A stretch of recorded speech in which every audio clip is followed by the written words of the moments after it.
আপোনালোকে চাই আছে ISL 2024-25ৰ পইণ্টছ টেবল আৰু এই পইণ্টছ টেবলখন লাষ্ট আপডেট কৰা হৈছে 7/12/2024 তাৰিখে। এতিয়া চাওঁ হওক কোনটো টিম কিমান নম্বৰ স্থানত আছে। 1 নম্বৰত আছে ATK মোহন বাগান 9 মেটচ খেলিছে 20 পইণ্ট। 2 নম্বৰত আছে বেংগালুৰু 10 মেটচ খেলিছে 20 পইণ্ট। 3 নম্বৰত আছে পাঞ্জাৱ 9 মেটচ খেলিছে 18 পইণ্ট। 4 নম্বৰত আছে গোৱা 10 মেটচ খেলিছে 18 পইণ্ট। 5 নম্বৰত আছে উৰিষ্যা 11 মেটচ খেলিছে 16 পইণ্ট।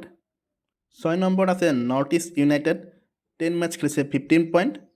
7 নম্বৰত আছে জামছেদপুৰ FC 9 মেটচ খেলিছে 15 পইণ্ট। 8 নম্বৰত আছে মুম্বাই চিটি 10 মেটচ খেলিছে 14 পইণ্ট। 9 নম্বৰত আছে চেন্নাই FC 10 মেটচ খেলিছে 12 পইণ্ট। 10 নম্বৰত আছে কেৰালা ব্লাষ্টাৰ্ছ 10 মেটচ খেলিছে 11 পইণ্ট। 11 নম্বৰত আছে হায়দৰাবাদ 10 মেটচ খেলিছে 7 পইণ্ট। 12 নম্বৰত আছে মহামাডান 10 মেটচ খেলিছে 5 পইণ্ট। আৰু 13 নম্বৰত আছে SC ইষ্ট বেংগল 8 মেটচ খেলিছে 4 পইণ্ট। এই পইণ্টছ টেবুলখন লাষ্ট আপডেট কৰা হৈছে 7/12/2024 তাৰিখে। আগলৈ এনেধৰণৰ পইণ্টছ টেবুলৰ আপডেটবোৰ দি যাম।